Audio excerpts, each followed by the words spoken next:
Hi, I'm Matt Rossleigh. Welcome to Try Tag HQ. This is an exciting time because we have our releasing of the new rulebook. We used to use this Tag one, but we now have our Try Tag one, which is just being released. And we're just going to go over a few changes from the Tag one to our new Try Tag one. So the first one we're going to go over is the new wording of the penalty try. So now for a penalty try, we want everyone to know that for a penalty try to occur, you have to think that a player would have scored, 100% he would have scored, but an act of foul play from a defender stopped him from scoring. That could be contact, most likely, and if you think a try would have been scored if not for that contact, then, or foul play, you are right to award a penalty try. So we've made a couple of changes to the diving laws. The first one is pretty self-explanatory, but it's been added, or the wording's been added to the laws, and that a tagging player can't dive on the ball if there is someone within tagging distance. The second one, which is a new one, an attacking player can dive on the ball, and that is if someone is not within 2 meters of that ball. So if the kick goes through and there's no one within 2 meters, a player, if it's safe to do so, can dive on that ball. We've added a new law to the rules as well that comes from Australia. It's called balking, and that is if a dummy half attempts to pick up the ball or balks to pick up the ball to try and put the players offside. If a player balks and bends down to pick up the ball and doesn't touch it but balks, as the wording is, the defending line is able to move up even if he hasn't touched that ball. The only change to that is the defensive line can move up, but the marker has to stay where he is.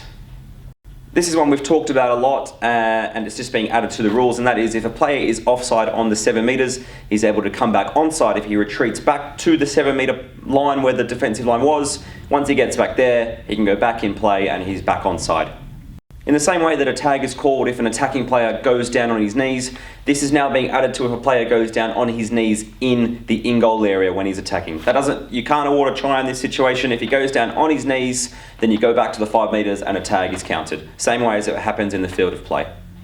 So we all know in Try Tag that there is no dead ball line, there's no touch and goal line. So what we're adding is that there is now an imaginary touch and goal line. So that is, the touch line is now extended past the try line, and that means if a player steps out that way, past the try line, then he's actually gone dead. If they're going in to score, or if a kick goes that way as well, it's also gone dead. So we all know that if the ball touches part of the body, say the head or the sternum, for example, and he hasn't intentionally played at the ball, it's play on. The only change to that is if he intentionally does it, then it's against the spirit of the game, for example. So a player can't run to the defensive line, head the ball over the top of the defensive line, and regather. That's a penalty. It's not in the spirit of the game.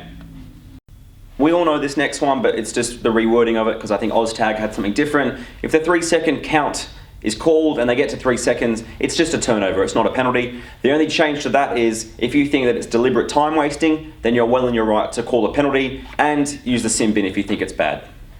The next one's been added and it's called camping, or if you're from a rugby league background, it's called downtown. So if a player is downtown or camping at the opposite end of the field, say in front of the try line, and they might send a girl down for the extra point, she's offside. The only way she can come back onside is she has to come back to where the play the ball was, and then she's back onside. It stops players sending a girl right down to the end of the field to camp there, ready for the ball to get down there for her to just get the ball and score. She's got to come back to the play the ball to be back onside.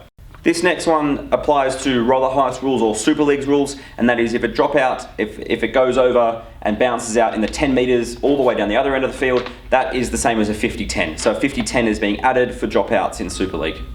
So a kick that goes above the referee's shoulder height is a changeover. However, if you think it's dangerous play, for example, if they kick it straight at someone's head, you are in your right to blow a penalty for that. There's been a few questions about this next one, and we've finally made a decision on it. If a player kicks above shoulder height, there's no advantage. So if you kick above shoulder height and a player gets it from the other team and runs off field, you have to blow it up immediately. And that is just, we want players to know that they can't do that. So if a player kicks above shoulder height, blow your whistle immediately and have the turnover. There's no advantage from that.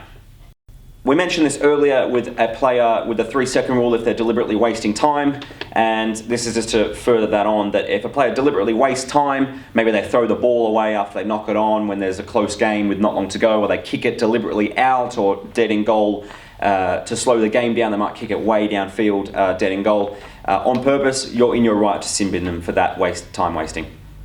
So if you have put a guy in the sin bin, this is just to clarify the composition of the team when the guy's off. So if the guy's off in the sin bin, they can't replace a girl with a guy. So if there's 7 aside, the guy is sin bin, they have to stay with those 3 guys on the pitch.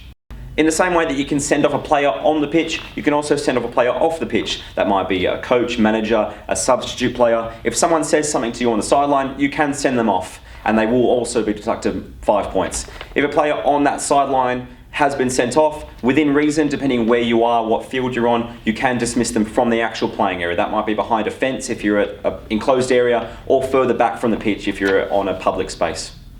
So those are some brief outlines of these new rule changes for Try Tag. If you have any questions, don't hesitate to get in touch with us, and look forward to seeing you out on the pitch in the early summer season.